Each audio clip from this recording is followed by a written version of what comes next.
Assalamualaikum warahmatullahi wabarakatuh. Di sini saya akan menjelaskan tutorial Microsoft Project Management menggunakan manajemen proyek menggunakan Microsoft Project. Saya di sini perwakilan dari kelompok 13 akan menjelaskan tutorial pada proyek kami. Yang pertama, kita sudah membuka Microsoft Project, lalu pada toolbar sini kita masuk Project, lalu pada Project Information kita start sesuai dengan tanggal pada proyekan yang kita buat. Nah, di sini saya menggunakan Januari 2020 tanggal 22, di sini pun sama.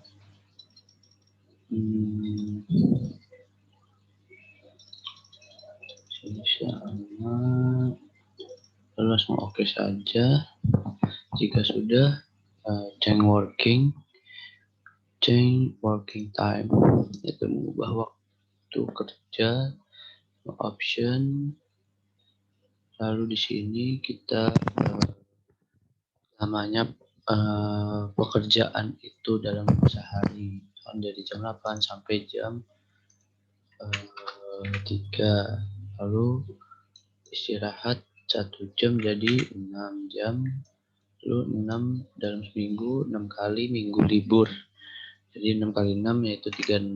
Lalu dalam sebulan itu kan minggu libur berarti 30 dikurang 4 yaitu 26 hari.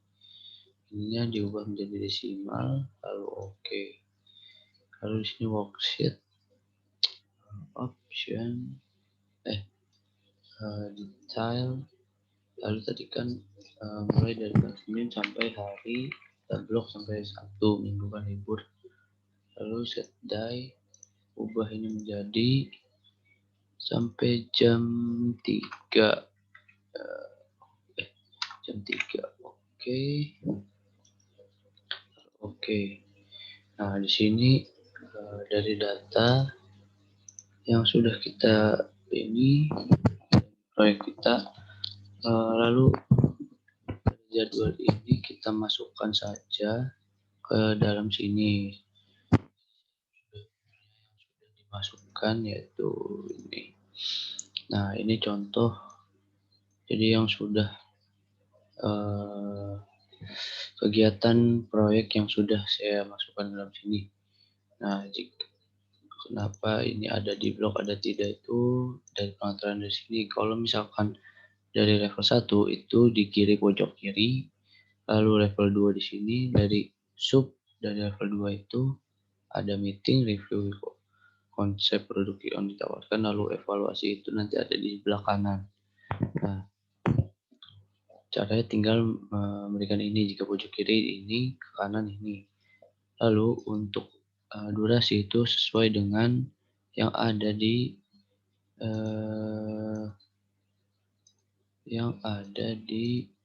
durasi plan, yaitu 1 hari yang ini kita masukkan ke dalam durasi ini. Nah, di sini yang kita masukkan hanya yang tidak di blok saja. Jadi nanti lalu otomatis akan muncul penjelasan tanggal dan tahunnya di sini, hari. Lalu untuk predecessor, saya akan menggunakan contoh, misalkan meeting ini kenapa di sini saya tidak menggunakan predecessornya karena meeting ini adalah kegiatan awal, jadi tidak saya kosongkan. Lalu review konsep itu adalah kegiatan setelah meeting, yang mana predecessor ini kita checklist meeting, yaitu berarti review konsep itu dilakukan setelah kegiatan meeting. Lalu evaluasi pada konsep itu berarti setelah kegiatan review konsep yang ditawarkan. Nah, itu baru kita evaluasi konsep. Nah, dan seterusnya seperti itu. Nah, jika sudah kita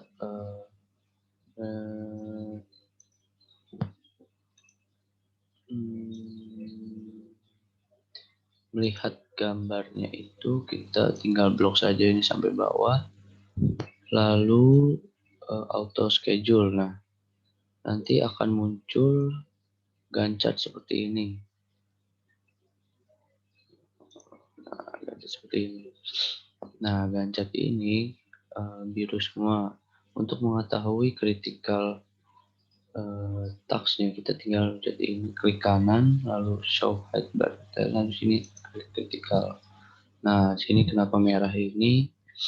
Jadi kegiatan meeting gitu, ini yang merah-merah ini tidak bisa diubah waktunya. Jika diubah, maka akan kegiatan setelahnya pun akan berubah. Contohnya misalkan review ini kita tambahkan jadi 2 hari, 3 hari. Nah, maka akan ubah semua ke bawahnya. Nah, kalau yang biru ini tidak mengubah ke depannya, mau 5 hari pun yang keubah cuman hanya ada kegiatan ini saja. Terus selanjutnya ada Slack. Nah, di sini itu adalah waktu yang terbuang. Dimana sini waktu yang terbuang dari kegiatan pembuatan dokumen. Nah, di sini kelihatan waktunya. Nah, lalu dari sini jika kita ingin melihat kita ingin melihat network diagram, lalu tinggal mencet ini saja. Nah, di sini akan jelas penjelasan dari Gantt chart-nya tadi ya, diagram. Oke, setelah itu lanjut research. Nah, di sini pada research ini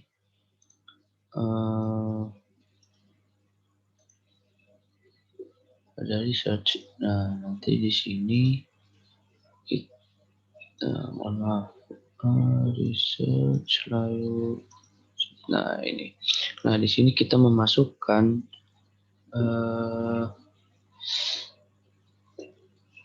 dari, nah ini project cost management, di mana di sini adalah list of research dari proyek yang kita buat. Nah, di sini ada desainer, pengrajin, administrasi, dan bahan-bahan yang kita gunakan untuk pada proyek ini. Nah, kita masukkan saja.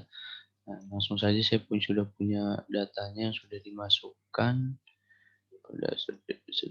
Nah, di sini. Nah, untuk tipenya pada pekerja itu di sini kita ubah menjadi work, di mana dia bukan benda mati ya. Terus lalu kain perca dan sebagainya, alat dan bahan ini masuk ke kita ubah menjadi material tipenya. Nah, pada bahan-bahan ini kita cantumkan satuannya pada material ini dan material.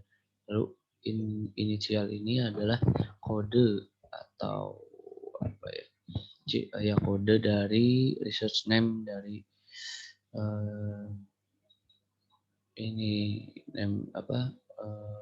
bahan maupun pekerja yang kita cantumkan pada sistem ini.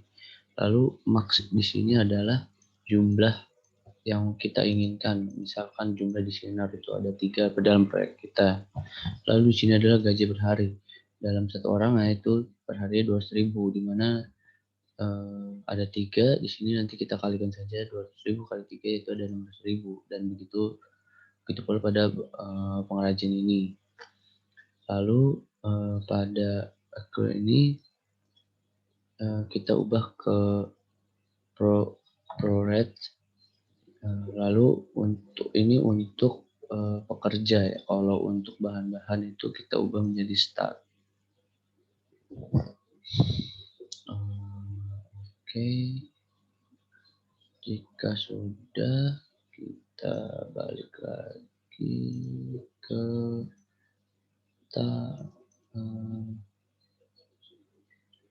Gantt chart. Nah, lalu di sini kita bisa detail. Oke, nah dalam detail ini misalkan pada meeting. Nah, nanti pada meeting kita masukkan ke dalam task name di sini. Nah, nanti di sini kita bisa misalkan mau memasukkan pekerja desainer pada dalam meeting. Nah, nanti pada dalam Gancat di dalam Gancat ini nanti bakal muncul desainer misalkan pada dalam kegiatan meeting. Nah, di Gancat ini sudah ada keterangannya. Jadi di dalam kegiatan meeting itu terlibat desainer di dalamnya. Nah, kurang lebihnya mohon maaf. Wassalamualaikum warahmatullahi wabarakatuh.